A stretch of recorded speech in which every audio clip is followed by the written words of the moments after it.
Así inicia Es Noticia, noticia en profundidad. Un placer acompañarles. Soy Tatiana Pérez. Comenzamos la jornada como siempre, la semana con análisis de coyuntura con 3 temas y los vemos en titulares. Ahí está el primero de ellos, Es Noticia Colombia. El uribismo regresa a la Casa de Nariño, ahora con otro rostro, menos conocido pero igual de regresivo. La oposición también tiene nuevas figuras. ¿Qué papel jugaron las regiones en esta elección? Vamos a analizarlo.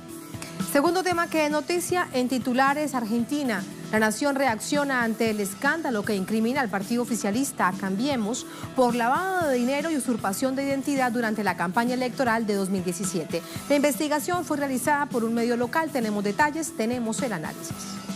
Y tercer tema que es noticia, Puerto Rico. Ser un Estado libre asociado es una farsa total. Con este argumento, organizaciones políticas y sociales denunciaron a Estados Unidos ante la ONU, en momentos en que crecen las denuncias de abandono ante la crisis humanitaria que vive la isla después del paso de los huracanes Irma y María. Tenemos el análisis.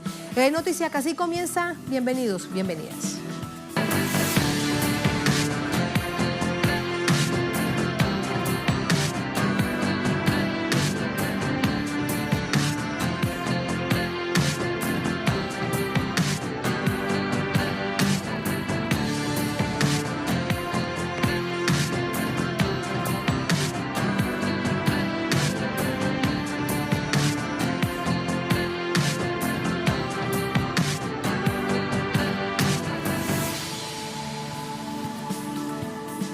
Ahí lo ven ustedes, Es Noticia Colombia. El país ya tiene nuevo presidente. Los resultados en las principales ciudades y departamentos del país fueron determinantes para dar a Iván Duque la victoria en uno de los procesos electorales más pacíficos en la historia del país. Aquí tenemos esos detalles. Con más de 10 millones de votos, el candidato por el Centro Democrático, Iván Duque, fue electo presidente de Colombia para el periodo 2018-2022.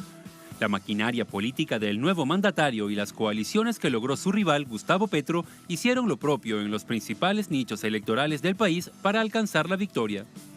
Un claro ejemplo fue el departamento de Antioquia, donde el uribismo se ratificó como preferido, superando en más del 50% a la coalición Colombia Humana.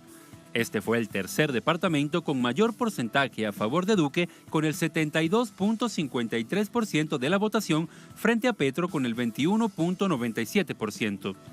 Lo mismo ocurrió en Norte de Santander, donde Duque se alzó con el 60.30% de la votación, mientras que Petro obtuvo un 35.18%. El candidato de la Colombia Humana ratificó su fuerza en las zonas más pobres del país y en la capital, Bogotá.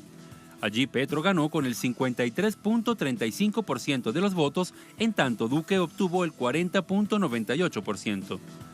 También en el Valle del Cauca, Petro lideró con el 51.76% frente a Duque con el 43.66%. Asimismo, en Atlántico, Petro superó a Duque con el 54.96% de la votación frente al 42.82% que obtuvo el uribista. En tanto, en Chocó, el departamento más pobre y olvidado del país, Petro obtuvo un 58.82% sobre Duque con el 39.21% de los votos. En esta segunda vuelta electoral, el nivel de participación fue muy similar al de la primera vuelta, aunque sigue siendo una cifra histórica frente al acostumbrado escenario de abstención electoral en el país.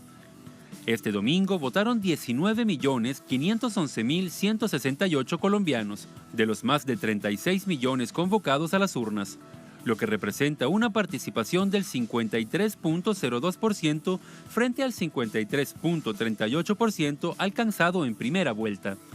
Los votos en blanco no tuvieron mayor relevancia al alcanzar solo el 4.20% de la votación. Este proceso electoral fue catalogado por autoridades colombianas como uno de los más seguros y tranquilos en la historia del país.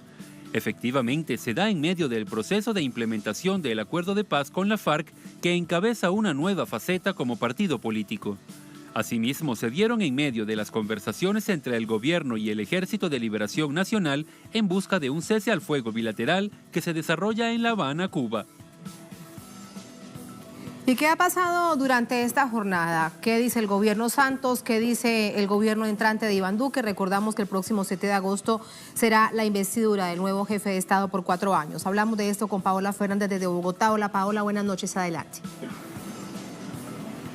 Cordial saludo para usted y para todos los televidentes. A propósito de lo que fue esta jornada de elecciones presidenciales en Colombia, el día de hoy han habido varios pronunciamientos. El primero de ellos fue el del registrador nacional, que habló de lo que fue toda la logística a nivel nacional. De un parte positivo, aseguró que todo se realizó con total normalidad y que fue una jornada exitosa para todos los colombianos, primeramente porque se derrotó de nuevo el abstencionismo. En segundo lugar, el gobierno nacional ya mencionó quiénes serían los delegados que van a empezar a hacer el empalme entre el gobierno saliente de Juan Manuel Santos y el presidente que se eligió el día de ayer, Iván Duque. Lo que se dijo es que este empalme se realizará con el vicepresidente de la República, Óscar Naranjo, pero también estará conformado parte del gabinete por el Ministerio de Comercio, el Ministerio de Hacienda y el secretario general Alfonso Prada, quienes conformarán lo que será el empalme entre ambos gobiernos. Entre otros de los anuncios que se ha hecho el día de hoy, empezaron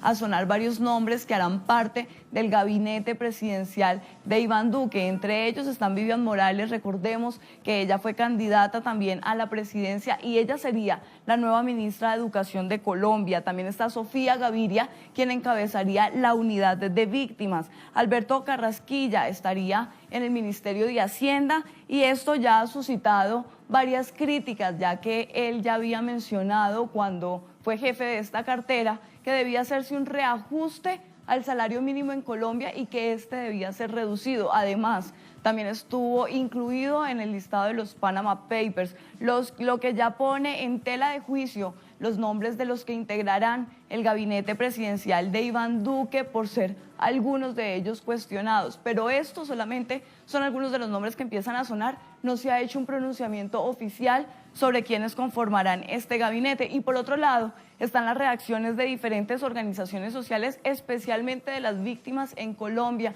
que han dicho que temen por lo que pueda pasar en los territorios, principalmente en las regiones que han sido azotadas por el conflicto armado. Esto porque para ellos el gobierno del expresidente Álvaro Uribe fue uno de los gobiernos que más azotó las regiones y para ellos Iván Duque significa que regrese de pronto una ola de terror a sus territorios. Esto es lo que han dicho las víctimas, pero también líderes campesinos han dicho que temen por lo que pueda hacer también las políticas económicas y ambientales según el programa de gobierno del presidente electo.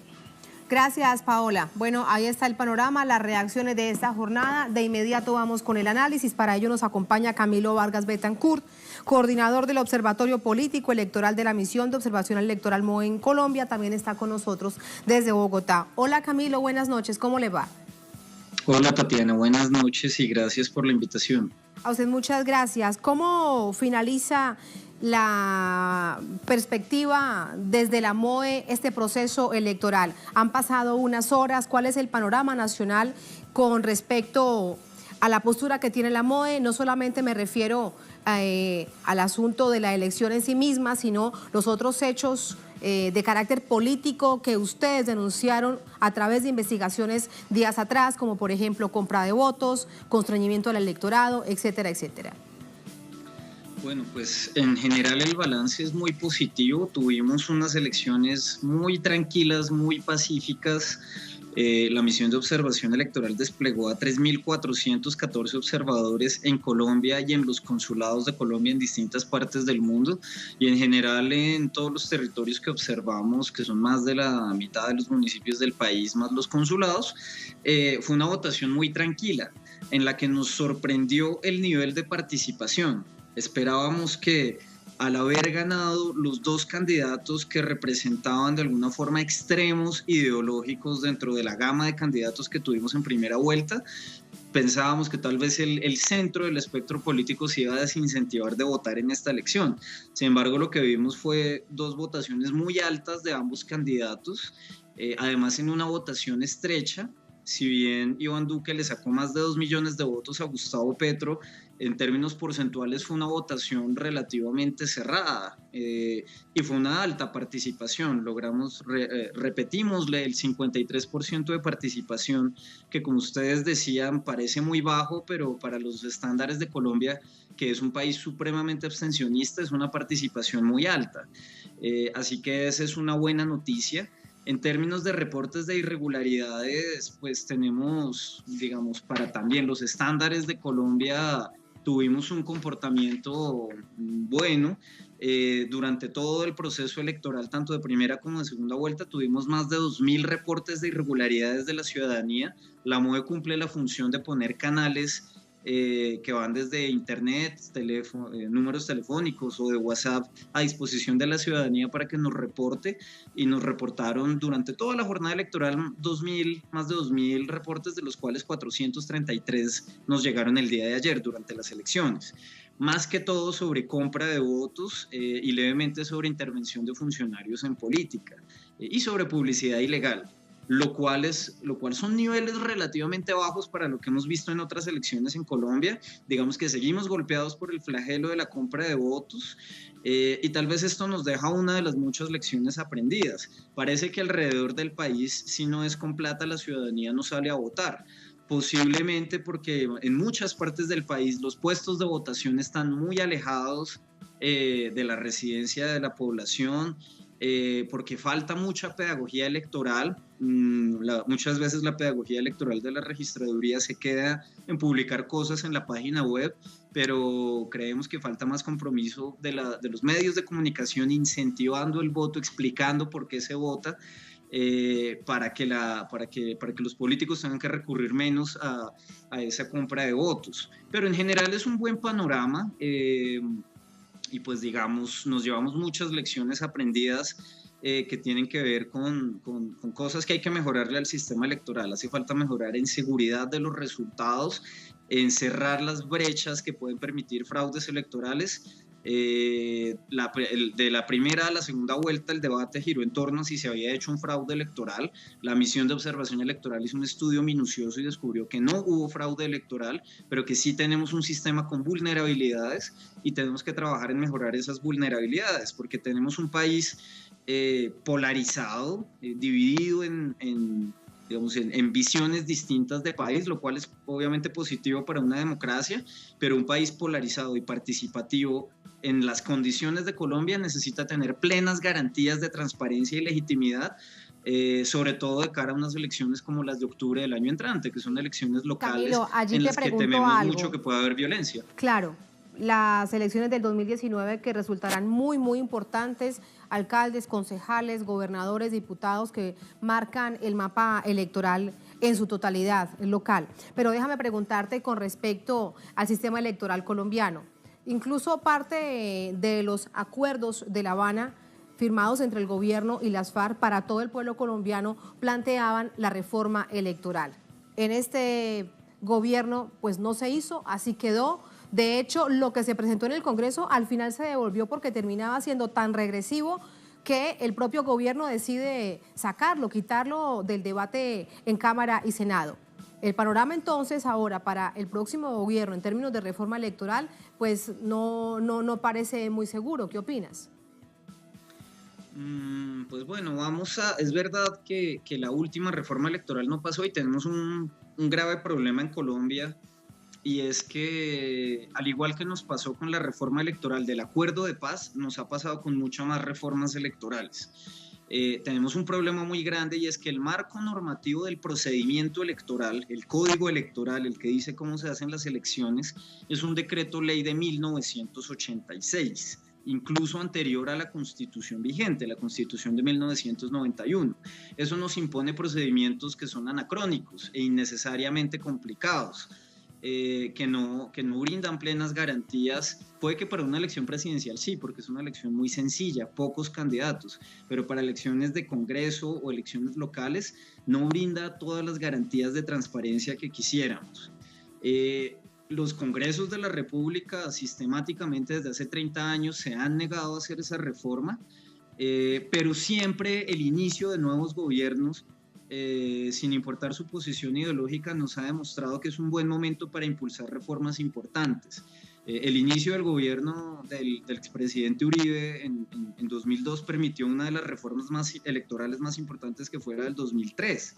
El inicio del gobierno de Juan Manuel Santos permitió una de las leyes, la ley estatutaria de participación de partidos políticos, del 2011, también fue una ley histórica que se logró al inicio del gobierno de Juan Manuel Santos. Entonces, desde la misión de observación electoral esperamos tener un buen diálogo con el nuevo gobierno y con el nuevo Congreso, y esperamos que en general la sociedad colombiana y la clase política colombiana entienda que la agenda de la opinión pública en este momento está puesta sobre el riesgo de fraude electoral. La ciudadanía hoy en día ya es más consciente de los riesgos de fraude electoral, y esperamos que esa conciencia pues sirva para que el nuevo Congreso pase una reforma por fin que solucione esos problemas del procedimiento electoral, y creo que el momento político es bueno. Precisamente el hecho de que hayan sido las dos posturas de oposición, la oposición de derecha y la oposición de izquierda, las que llegaron a la segunda vuelta presidencial, tiene mucho que ver con que ambas oposiciones denunciaron el riesgo de fraude. El Centro Democrático venía denunciando la posibilidad de fraudes electorales desde la segunda vuelta del 2014, y lo mismo hizo la campaña de Gustavo Petro después de la primera vuelta. Luego puede que tengamos un buen ambiente por fin para pasar las reformas electorales que necesitamos, o algunas de ellas. La verdad es que es un anhelo, es una necesidad para todo el sistema electoral colombiano, pero realmente habrá que esperar al final de cuentas cuando se instale el Congreso cómo queda el asunto de mayorías que de hecho están dentro del uribismo con el Partido Conservador Liberal, y desde esa misma perspectiva habría que mirar hacia atrás, pensar en esta reforma que se hizo, que al final se quita y que no prospera. En todo caso hay que esperar qué pasa. Me queda algo por preguntarte. También en el balance histórico ha pasado algo interesante. En términos generales, al presidente de Colombia, por la amplia mayoría de la capital, lo pone Bogotá. En esta oportunidad el resultado en Antioquia fue impresionante en términos porcentuales comparado Iván Duque con Gustavo Petro. ¿Podemos entonces afirmar que Antioquia puso el presidente en esta oportunidad? Es muy difícil decirlo. Lo que es cierto es que lo que más estaba en juego entre la primera vuelta y la segunda vuelta eran una gran cantidad de votos del centro del espectro político colombiano, muchos de ellos ganados en primera vuelta por Sergio Fajardo, un candidato de una coalición entre el Polo Democrático y la Alianza Verde, que son partidos de centro-izquierda, pero Sergio Fajardo como tal es una figura muy, muy de centro, no necesariamente de izquierda. Y fue una figura que estuvo muy cerca de Gustavo Petro, a muy pocos votos incluso de ser él quien pasó a la segunda vuelta, y su votación fue una votación netamente urbana, una votación concentrada en centros urbanos específicos, en el área metropolitana de Medellín y sus alrededores, el área metropolitana de Oriente, que es muy cerca de Medellín, también en Antioquia, un departamento donde Sergio Fajardo fue gobernador, pero también en las tres capitales del eje cafetero, Manizales, Pereira y Armenia, fueron ciudades ganadas por Sergio Fajardo en primera, pero ciudades de una tradición mucho más conservadora.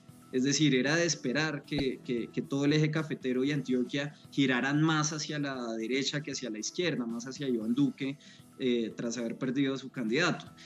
Cosa distinta de lo que sucedió en el Valle del Cauca, por ejemplo. El Valle del Cauca como departamento fue remontado por Fajardo, había sido ganado por Petro, había sido ganado por Iván Duque, especialmente la ciudad de Cali, que fue ganada por Fajardo, esta vez fue ganada por Petro. Lo mismo sucedió en Tunja, una capital muy cerca de Bogotá, en el departamento de Boyacá, y lo mismo sucedió en la misma Bogotá. El crecimiento de la votación de Gustavo Petro acá fue sorprendente. Entonces, digamos que eso demuestra que esta fue una elección en la que los dos candidatos de los extremos tuvieron que pelear fuertemente por el centro. Bogotá y Cali fueron determinantes para el crecimiento de Gustavo Petro, pero las ciudades del eje cafetero y Antioquia fueron determinantes para el crecimiento de Iván Duque, quien finalmente terminó ganando. Fue una elección muy reñida y sería muy difícil determinar qué parte del país determinó la victoria, pero pues esas son algunas de las lógicas regionales, además de lo disputada que estuvo la región Caribe. La región Caribe normalmente había sido asociada incluso a las maquinarias políticas de los partidos de la unidad de gobierno. Esta vez fue disputada entre los candidatos de las dos oposiciones, y sorprendió mucho el que, sin ser una región que elige políticos de izquierda en el Congreso, fue una región que le puso tantos votos a Gustavo Petro. Gustavo Petro ganó las capitales de Riohacha en La Guajira, de Santa Marta en Magdalena, ganó todo el departamento del Atlántico, ganó la ciudad de Cartagena, mientras que esos departamentos, excepto Atlántico, fueron ganados por Iván Duque. Así que eso muestra una pelea muy fuerte. Tal vez otra de las grandes diferencias que tuvo la primera vuelta frente a la segunda fue que mientras que Gustavo Petro ganó en el departamento de Córdoba, que es un departamento muy participativo electoralmente, Gustavo Petro ganó en primera vuelta y Duque ganó en segunda. Así que esas remontadas de uno frente al otro pudieron ser determinantes para la victoria de Duque al final. Y ese es el panorama que tenemos hoy ya a esta hora. Camilo, gracias por ese análisis muy interesante. Buenas noches. Buenas noches y muchas gracias. Gracias a usted. Vamos de nuevo a la mesa. Hay un asunto que es realmente importante, que lo anhelan millones y millones de colombianos, la paz para el país, que evidentemente fue transversal en este proceso de elecciones presidenciales. Vamos a ver qué dice uno de los actores, el Ejército de Liberación Nacional. ELN, el resultado electoral indica que Colombia desea la paz. El ELN indicó que los resultados electorales demuestran que los colombianos desean la paz y un cambio real. El ELN afirmaba este lunes que el presidente electo de Colombia, el uribista Iván Duque, no puede olvidar el anhelo de paz de los 8 millones de colombianos que votaron en las elecciones del pasado domingo, ya que el resultado demostró que la mayoría quiere el fin del conflicto armado. Una inmensa mayoría del país no quiere la guerra. Esos votos suponen una brecha en el sistema político tradicional. Los votos logrados por todas las fuerzas políticas apostaban a un cambio real, aseveró el jefe de la Delegación de Diálogo del ELN, Pablo Beltrán, a través de un comunicado dirigido al presidente electo Iván Duque. Así nos vamos a la primera pausa en esta emisión de Es Noticia. Al volver, les hablamos de Argentina. Es noticia Argentina. La nación del sur del continente reacciona ante el escándalo que incrimina al partido oficialista Cambiemos por lavado de dinero y usurpación de identidad durante la campaña electoral de 2017. La investigación fue realizada por un medio local. Tenemos detalles de la investigación, tenemos reacciones, tenemos el análisis.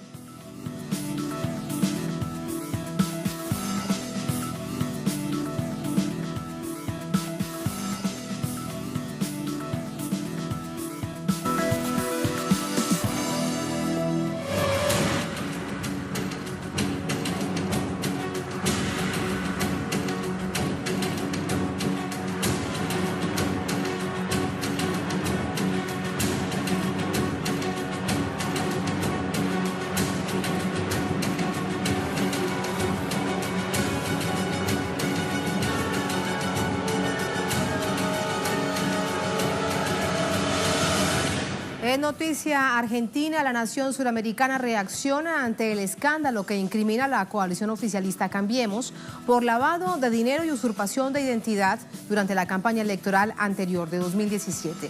La denuncia publicada por el medio argentino El Destape da cuenta de al menos 205 casos de ciudadanos de escasos recursos que figuran como financistas de la campaña en Buenos Aires. Aquí tenemos los detalles. Una intensa investigación periodística emprendida por el multimedio austral encontró varios cientos de coincidencias al cruzar la lista de ciudadanos que figuran como supuestos donantes a la campaña política de Cambiemos y los beneficiarios de programas sociales que viven en condiciones de pobreza severa. El reporte divulgado este sábado en el portal del medio explica que se comprobaron al menos 205 casos correspondientes solo a Quilmes y otros municipios de la zona sur y oeste del Gran Buenos Aires, aunque podrían ser muchos más. El periodista y conductor del espacio televisivo del mismo nombre, Roberto Navarro, aseveró que estos hechos son propios del modelo político impulsado por Cambiemos. La raíz del modelo, del partido de Cambiemos, es corrupta. Y que en esa corrupción de origen, en la misma elección, en la que Juan Amorín te va a demostrar que se lavó guita y que se usó a gente humilde para poner sus nombres, en eso está prendido Macri, está prendida Vidal, está prendida Carrió, son todos corruptos desde el día de la elección. Son una banda que vino a robar y convencieron a todos de que los ladrones eran los anteriores. La investigación detalla que los datos fueron extraídos de las bases de datos de las cooperativas Ellas Hacen y Argentina Trabaja, que reposan en el Ministerio de Desarrollo Social. Los comunicadores entraron en contacto con muchos de ellos y encontraron que ninguno está en condiciones de hacer aportes a campañas políticas. Muy por el contrario, son ciudadanos que viven en extrema precariedad económica, habitan en asentamientos suburbanos y en muchos casos no logran garantizar la alimentación de sus familias.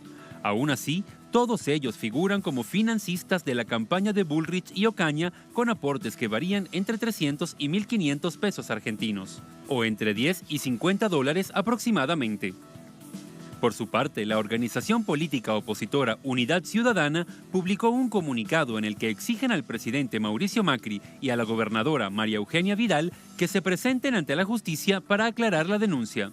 En el documento expresan: la utilización de personas que se encuentran bajo la línea de la pobreza para hacerlas figurar como donantes de dinero a la campaña electoral de Cambiemos, aprovechando que sus datos personales se encuentran en poder del Estado por ser beneficiarias de programas sociales, es una de las maniobras más detestables que se han conocido en los últimos años y sobrepasa cualquier límite conocido hasta hoy.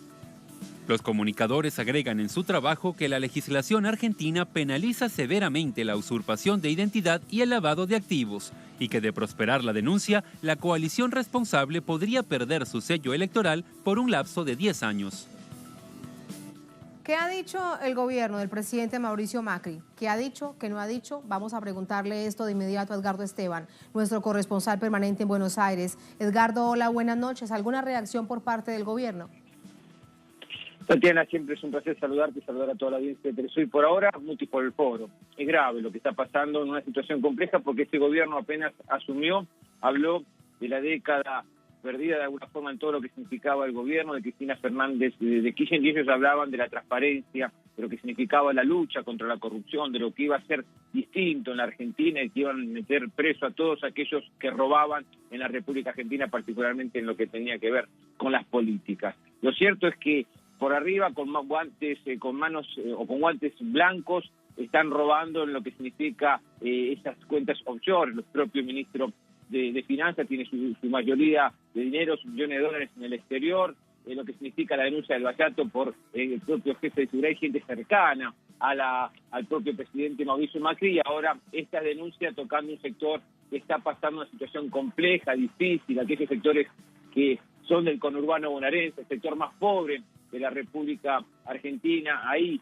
donde se estaba recibiendo esas ayudas a nivel de lo que era la ayuda social, como Argentina Trabaja, y ellas hacen, que era para tratar de darle un respaldo económico a esas madres que podían tener la alternativa o la posibilidad de enviar a sus hijos al colegio y dar un plato de comida, más allá de los comedores que están ahora, por ejemplo, asistiendo a partir de esta crisis tan grave que se está viviendo por parte de la República Argentina. Lo cierto, Tatiana, que a ese sector, el más vulnerable, se le estaba usando y de alguna forma apropiando su propia identidad para financiar la campaña tan transparente de Cambiemos en las elecciones legislativas del año pasado. Ahí Esteban Bullrich, un hombre vinculado a la ética, a la transparencia, que fue ministro de Educación, estaba siendo financiado por estos fondos. Sí, hasta ahora realmente ninguna fuente del gobierno, ni de la provincia de Buenos Aires, ni a nivel nacional por parte de las cercanías del propio presidente Macri, han dado una versión de lo que significa esta grave denuncia por parte del Destape, que está marcando justamente que esa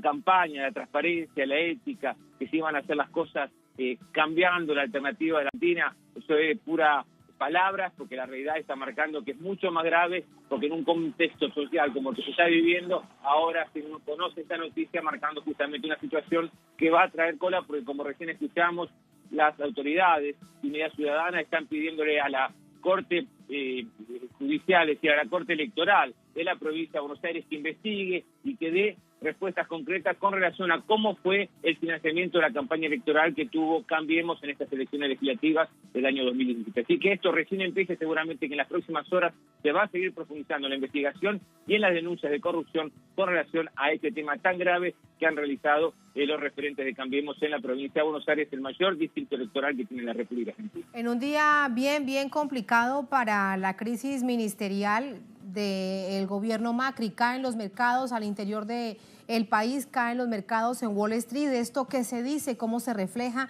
y qué implica además para el nuevo tren ministerial económico y de producción?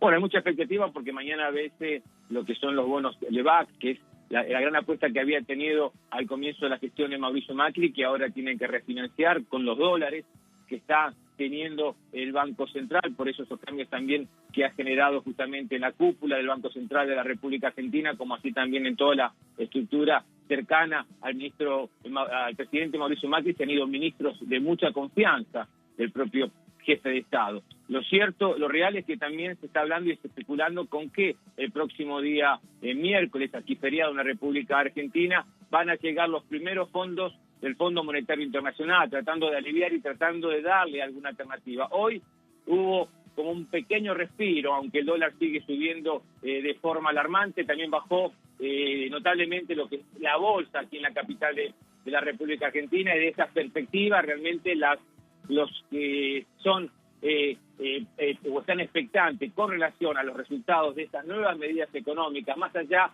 de las 5 pautas que dio el ministro de Finanzas de la República Argentina con relación a cómo se va a actuar en función de lo que es la especulación del dólar, realmente se siguen implementando políticas para la especulación financiera, marcando justamente la preocupación de una crisis que sigue creciendo, pero los pronósticos no son nada alentador con relación a esta reforma que está tratando de hacer el gobierno de Mauricio Macri en una situación muy compleja, porque recordemos que el próximo día lunes hay un paro general de actividades por parte de todas las centrales obreras. Realmente va a ser una medida de fuerza muy importante, muy dura para el gobierno de Mauricio Macri, que ya hasta los propios aliados que tenía dentro de las estructuras sindicales se le han alejado, especulando y abriendo de alguna forma el paraguas, porque la crisis económica seguramente va a ser más compleja con el transcurrir del tiempo, y recordemos que todavía falta mucho tiempo hasta octubre del año que viene, cuando haya elecciones presidenciales aquí en la República Argentina. Así las cosas. Gracias, Edgardo, por ayudarnos a entender la situación, y son hechos que sumamos de inmediato al análisis. Chao, Edgardo, buenas noches. Buenas noches. Buenas noches. Ya ven ustedes en pantalla quién nos acompaña: Hernán Lecher, economista, director del Centro de Economía Política de Argentina, CEPA, también está con nosotros desde Buenos Aires. Hola, Hernán, buenas noches. Buenas noches. Primero quiero preguntarte tu apreciación acerca de este escándalo producto de las elecciones legislativas del año 2017, que tuvieron como foco la investigación del destape, particularmente en Buenos Aires, en la provincia de Buenos Aires. Personas humildes de las que se usurpó su nombre para que aparecieran como financistas. Si revisamos en términos porcentuales, no son unas cifras impresionantes de dinero. Sin embargo, si vemos de qué familia se trata, evidentemente había preocupación, porque sí son cifras que habrían podido afectar su propio ingreso en caso tal de que lo dieran. Ahí es donde se prenden las alarmas sobre quiénes habrían dado los dineros. Sí, además está comprobado en la investigación que esas personas no hicieron los aportes. En realidad es una sospecha muy contundente esa investigación, justamente, de que todos los aportes, diría, de la campaña del año pasado, de Cambiemos, ya siendo parte del gobierno, bueno, tienen un manto de sospecha. Creo que Edgardo fue muy ilustrativo, además, respecto de lo que sucedió con esta investigación, pero además respecto de lo que significa para el gobierno. A ver, estamos hablando de un gobierno donde el propio presidente Macri está mencionado en los Panama Papers, tiene además infinidad de participación en sociedades offshore, el propio presidente de la Nación y varios de sus funcionarios de primera línea, varios de sus ministros. La mayoría de los ministros tiene sus propios ahorros, su capital, su patrimonio en el extranjero. El propio presidente de la Nación está acusado y denunciado por un escándalo vinculado al Correo Argentino y una deuda que tiene justamente el Correo Argentino con el Estado, donde el propio presidente, el propio Macri, intentó que se le condonara justamente esa deuda. El Correo pertenece al padre o a la familia estrictamente de Macri, con lo cual, bueno, hay una contradicción además en lo que se dice respecto de lo que se hace, porque, por cierto, el gobierno ha planteado, cuando era oposición y también siendo parte titular del gobierno, que hacían particular hincapié justamente en la transparencia. Esto no es una realidad en la Argentina. Yo debería decir además que han utilizado con mucha potencia un sector del medio de comunicación muy afín, que estas cosas, que como ustedes bien dicen, son escandalosas, bueno, casi que pasan desapercibidas en la Argentina actual, lamentablemente. Eso es cierto. Hemos revisado gran parte de medios locales argentinos y no tienen la información. De allí también plantearte la pregunta, no solamente desde la misma postura de los medios, sino del sistema judicial. Estamos hablando de esto, pero bien ha referenciado otros temas tan evidentes como los Panama Papers o el dinero que él mismo se condonó y a su propia familia, la situación con los amigos, bien la ha referenciado. Pero ¿qué pasa con el sistema judicial argentino? Bueno, la verdad que también el propio presidente Mauricio Macri en campaña mencionaba o decía, acusaba al gobierno anterior supuestamente de manipular la justicia, y la realidad es de que el 10 de diciembre de 2015, cuando asumió en adelante, han tenido una política muy fuerte respecto del condicionamiento de la justicia, con algunos casos escandalosos. El propio Mauricio Macri ha nombrado 2 jueces de la Corte por decreto. El escándalo finalmente obligó a que los pliegos pasaran por el Senado, pero la intención y de hecho el nombramiento lo realizó por decreto, además de una serie de, de políticas relacionadas con disciplinar al Poder Judicial, orientado no solo a ocultar estos escándalos que recién mencionábamos, sino también a perseguir a la oposición. La expresidenta Cristina Fernández de Kirchner está denunciada en algunas causas que no tienen ningún tipo de sustento, y varios de los dirigentes de la oposición, ustedes recién mencionaban Unidad Ciudadana, a varios de los sindicalistas, también sin sustento, persecuciones, no solo en lo judicial, sino también en lo mediático, que tienen la finalidad de, amedrentar justamente a cualquiera que piense distinto, peor aún si además construye alguna cuota de poder para disputar en términos electorales. Esto ha sido, diría, una característica de este gobierno desde su asunción en adelante.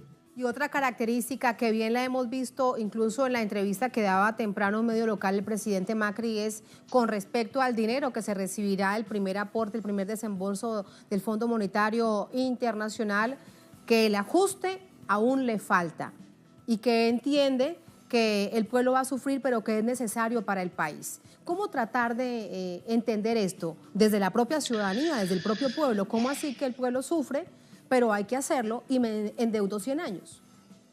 Mira, es un retorno a la década de los 90 en la Argentina, porque era exactamente el mismo planteo. Anoche Macri dijo en un programa de televisión, en una entrevista donde no hubo ni siquiera preguntas incisivas, de un periodista acá muy afín al gobierno, La Nata, bueno, dijo que en realidad el gradualismo ya fue y lo que viene es un ajuste feroz.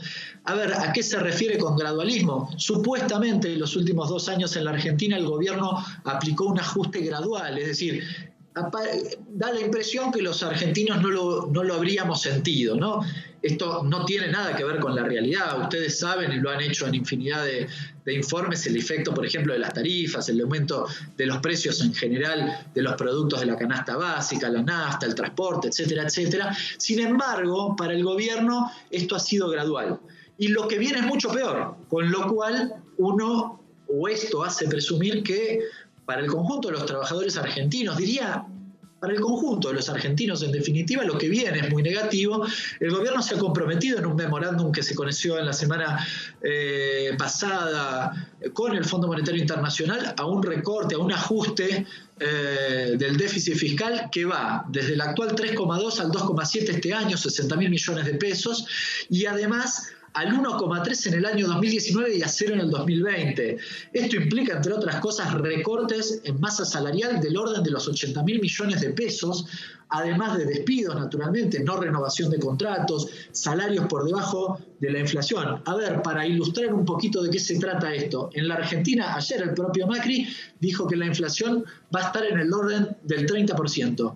La paritaria de los trabajadores del Estado es del 15% y no hay ninguna decisión, al contrario, hay una decisión muy clara de no abrir esa paritaria. Uno de los reclamos por los cuales, Edgardo recién lo mencionaba, por los cuales se convoca al paro del día lunes, está relacionado con la reapertura paritaria. Claro, no hay ningún gremio que haya discutido paritarias, salarios por encima del 25%, con lo cual todos se están perdiendo en esta etapa.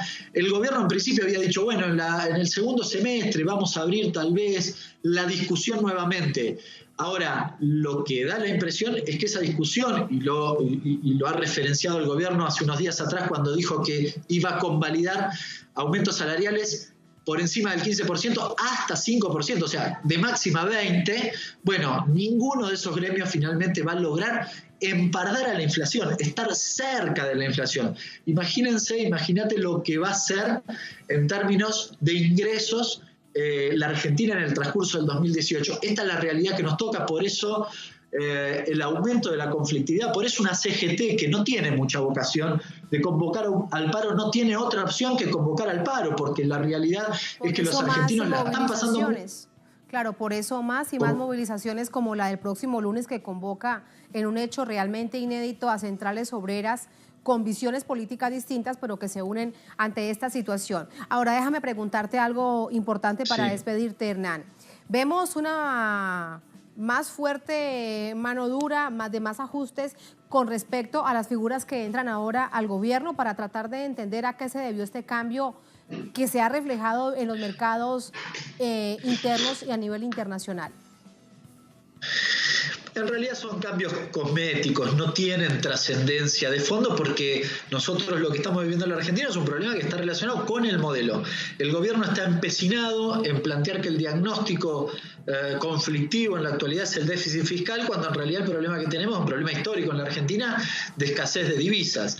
Y las medidas que ha tomado el gobierno, tanto para una cosa como para la otra, son negativas. Para el déficit fiscal ha reducido los ingresos futuros, ha eliminado parte de los derechos de exportación, ha reducido para este año las contribuciones patronales, en fin, ha tomado políticas, ha eliminado casi el impuesto a los bienes personales, ha reducido el impuesto a las ganancias para las sociedades del 35%, la alícuota al 25%. Bueno, eso aumenta el déficit, lo cual hace que el ajuste fiscal sea mayor.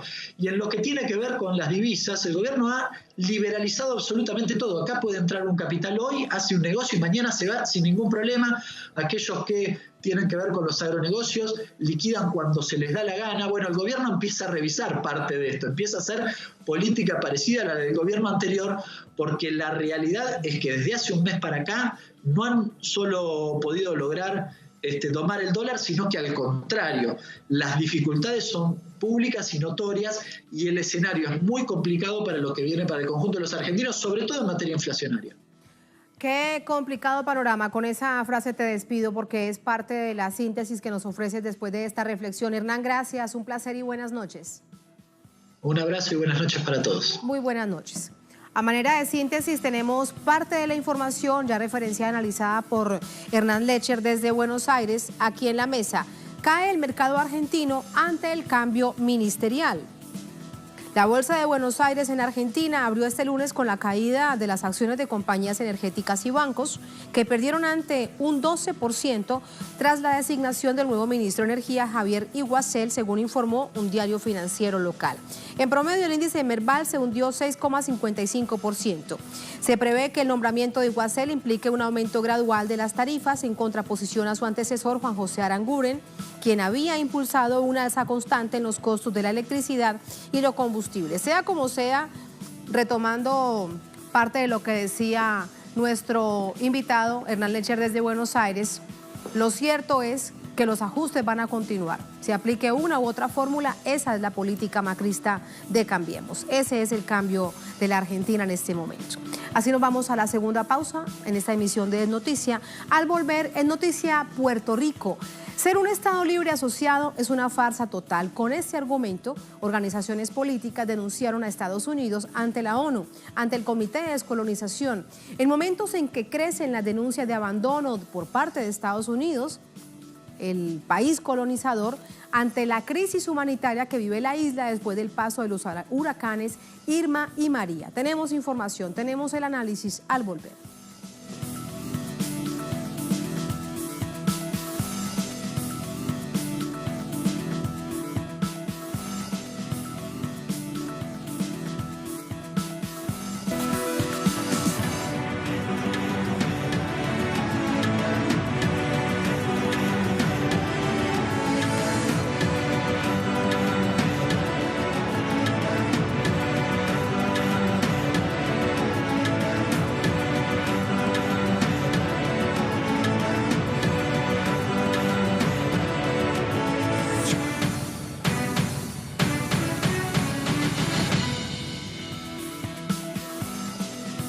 Es noticia Puerto Rico. Este lunes, más de 30 organizaciones políticas y cívicas de esta nación denunciaron ante el Comité de Descolonización de la ONU la crisis humanitaria que vive la isla. Especialmente se pronunciaron en defensa de la libre determinación e independencia de su nación.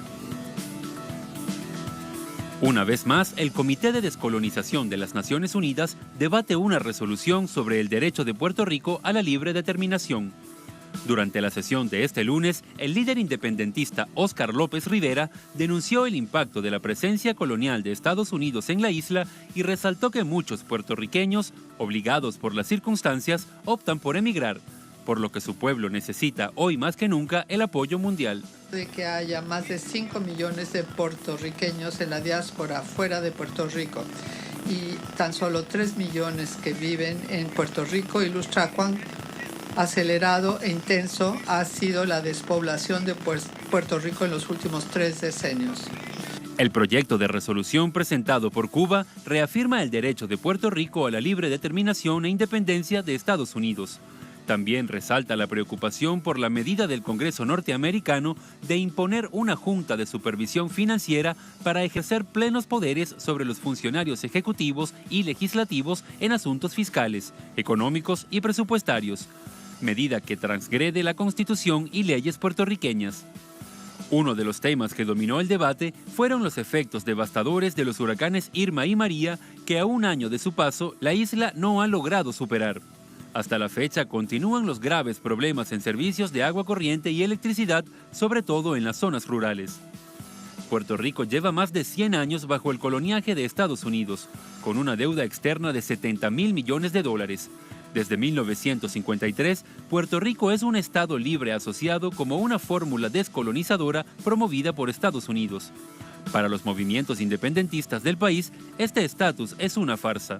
Aseguran que lo ocurrido en 1953 fue la legitimación de un modelo colonialista bajo otro nombre. Así vamos con el análisis. Para ello nos acompaña Aurora Murientes Pastrana. Ella es profesora universitaria, representante del Comité de Puerto Rico ante Naciones Unidas, conocido como COPRONU. Está desde Nueva York con nosotros. Aurora, bienvenida. Buenas noches. Hola, buenas noches. Muchas gracias. ¿Cómo finalizó esta jornada? ¿Cuál es la conclusión de ustedes como organizaciones políticas y sociales durante este día? Mira, pues entendemos que ha sido una jornada exitosa, luego de mucho trabajo, ¿no? Acá en la ciudad de Nueva York. Finalmente se aprueba la resolución número 37 en el Comité de Descolonización, el llamado C-24, y pasó sin votación. No fue necesario que se votara, sino que hubo un consenso de todos los miembros, son 29 países miembros. Y para la sorpresa de todos los allí presentes, se sumó a los países que son los que proponen la resolución de Puerto Rico, la isla caribeña de Antigua y Barbuda, que este año el Comité de Descolonización está presidido por el embajador de Antigua y Barbuda. Así que no solamente los países que históricamente han sido solidarios con el caso de Puerto Rico, como es Cuba, como es Venezuela, como es Nicaragua, como es la República Árabe Siria, y en el caso de Rusia, que lleva unos cuantos años también apoyándonos, sino que ahora tenemos una nación caribeña también vocal, activa en el Comité de Descolonización, que preside el Comité de Descolonización, sumada a ese reclamo ya de décadas de que Puerto Rico de que el caso de Puerto Rico sea visto por la Asamblea General de las Naciones Unidas. Esta resolución, ¿qué implica en este momento para los Estados Unidos? Por lo menos debe tener cierta atención, y te lo pregunto sobre todo si miramos atrás las resoluciones no solamente para el caso de Puerto Rico, sino de otras naciones dentro del Comité de Descolonización que no logran surtir su efecto de carácter político. Entendemos que es importante que se plantee, que se discuta y que hayan cada vez más apoyos, pero en términos políticos las implicaciones no logran los objetivos. Mira, realmente estamos en un momento de trascendencia histórica. Por muchos años, lo que se planteó en la 748 Romanos 8 que muy bien apareció en el reportaje de Telesur, fue la resolución de 1953 en la que Estados Unidos proyecta al Estado Libre Asociado como una alternativa descolonizadora. Y es en ese año, en el 1953, que Puerto Rico sale de la lista de territorios bajo dominación colonial y para efectos del mundo, Puerto Rico deja de ser una colonia y es un problema resuelto. Más adelante, con la 1514, Romanos 15, se le da a los territorios que siguen bajo dominación colonial la alternativa de crear unos mecanismos para alcanzar la soberanía nacional. Hace un par de años, el Tribunal Supremo de Estados Unidos tomó la decisión en el caso Sánchez Valle, un caso criminal visto en el Tribunal Federal, que ha sido prácticamente el reconocimiento de que lo que sucedió en el 1953 fue falso. Y lo que estableció el Tribunal Supremo es que el cuerpo donde radica el origen del derecho en Puerto Rico y de la gobernabilidad de Puerto Rico es en el Congreso de Estados Unidos y no en el gobierno de Puerto Rico establecido por el Estado Libre Asociado. Quiere decir que no reconoce el poder político del Estado Libre Asociado como la máxima entidad gubernamental y política, sino que es el Congreso de Estados Unidos. Esto es lo que el independentismo lleva diciendo a través de los años, a través de las décadas, y que finalmente el Congreso de Estados Unidos en esa decisión nos ha dado de alguna manera la razón. A esto se suma la Junta de Control Fiscal y el proyecto de ley Promesa, que fue un proyecto firmado por el presidente Barack Obama en el 2016 y que impuso una Junta de Supervisión Fiscal que sus objetivos son, en principio, ¿no?, muy entre comillas, restablecer las finanzas del país, pero que claramente lo que están haciendo es implementando un modelo económico neoliberal, eliminando los derechos de los trabajadores, vendiendo y privatizando los recursos nacionales, y estamos en un momento trascendental. Por eso ya cada vez hay más evidencia que no solamente es levantada por los movimientos que estamos reclamando, sino que el mismo Estados Unidos una y otra vez ha reconocido en diferentes instancias el carácter colonial de Puerto Rico. Y para acabar, ¿verdad?, como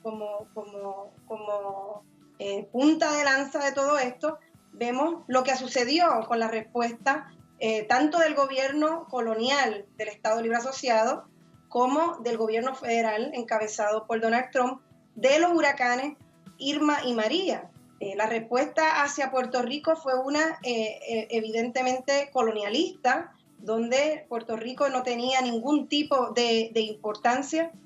Fallecieron miles, cerca de 5.000 puertorriqueños luego del huracán, provocadas esas muertes por la ineficiencia de la respuesta, por la falta de energía eléctrica, por la falta de agua potable, por la falta de alimentos, por la falta de medicina.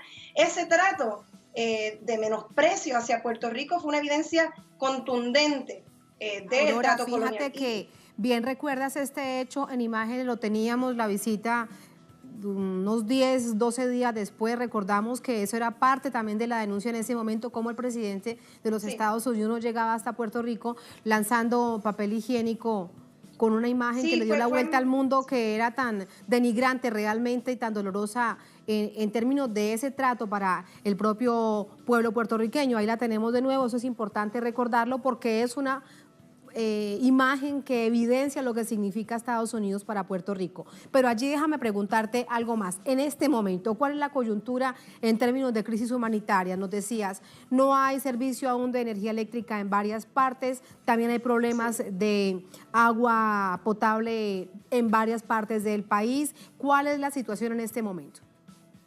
Mira, en el momento en que los huracanes azotan la isla de Puerto Rico, ya veníamos en una crisis económica por muchos años, una recesión muy profunda, y lo que hicieron los huracanes fue agudizar esa crisis económica, fruto de esta misma relación colonial y de la mala administración de los diferentes gobiernos.